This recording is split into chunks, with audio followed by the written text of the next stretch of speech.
provincia.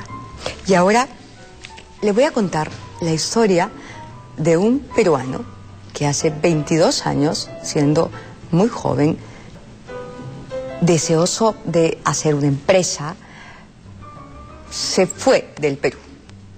Rubén Romero vivía con angustia los días de la hiperinflación del primer gobierno aprista. Así es que decidió partir hacia los Estados Unidos. Trabajó muchísimo allá y logró triunfar en uno de los campos más difíciles, en uno de los rubros más difíciles de la economía americana, el de los bienes raíces.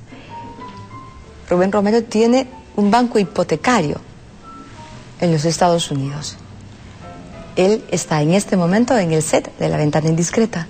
Vamos a hacer una pausa para hablar con él y pedirle que nos cuente cómo sobrevivió esos años difíciles y cómo ha sobrevivido recién al derrumbe del mercado hipotecario estadounidense a partir de la crisis hipotecaria que se ha desatado a principios de año en ese enorme país. Corte comercial y regresamos con Rubén Romero.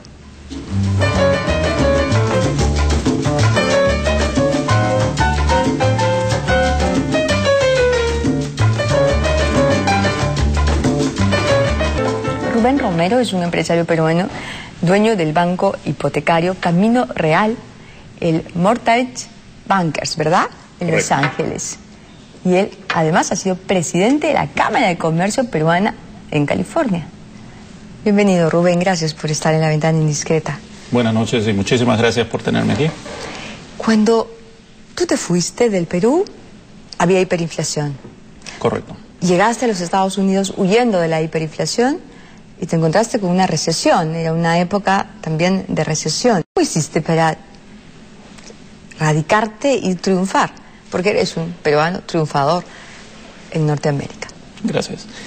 Así es. Cuando salimos, digo nosotros porque salí con mi hermano, cuando salimos hacia Los Ángeles, la ciudad de Los Ángeles, vivimos una de las épocas más tumultuosas de la economía peruana y salimos y llegamos a un mercado de recesión. Pero sinceramente, el tipo de recesión que se vive allá no tenía punto de comparación con el que vivíamos nosotros aquí. Entonces, cuando a mí me preguntaban si no me preocupaba llegar a una economía de recesión, yo les decía, bueno, esto realmente no es recesión para nosotros. Pero sí, básicamente llegamos y una de las cosas que nos propusimos es empezar a trabajar un poquito inocentemente, no sabíamos en qué. Yo personalmente imaginaba que si poníamos trabajo duro y mirábamos hacia adelante, de alguna manera nos íbamos a posicionar y encontrar algo donde pudiéramos sobresalir. De esa manera fui probando distintas áreas. Estuve envuelto en el área de cervecera también allá, de donde provenía mi entrenamiento básico, y fui derivando hacia el mercado de bienes raíces. Escogí el mercado hipotecario porque me parecía que daba una opción y encontré un poquito la forma de hacer un negocio ayudando a las personas también, ¿no? ¿Tú habías estudiado aquí en Perú? Yo había estudiado química. Mi entrenamiento fue básicamente en cervecería. Yo trabajé en una cervecera nacional por varios años y no estaba muy involucrado en la parte de la banca, pero entré por el lado de las ventas. Y como te comentaba, una de las cosas que me atrajo era la posibilidad de ayudar a un mercado carente de un poquito de apoyo, que era el mercado hispano, que fue la especialización nuestra, y la posibilidad de ayudarlos y tener un negocio o una oportunidad de progreso también. ¿Y en qué consistió esa ayuda? ¿Cómo pudiste plasmarla? Siempre, bueno, ha habido carencia de bancos o oportunidades financieras para las familias hispanas.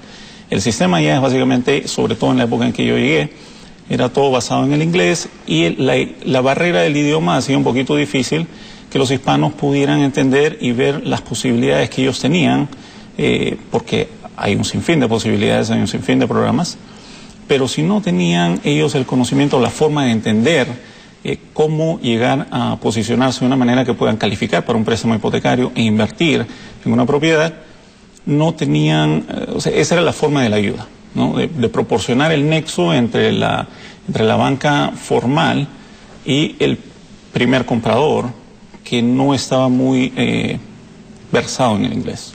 Claro, y que además tenían temores, imagino, porque venía de países con economías muy inestables.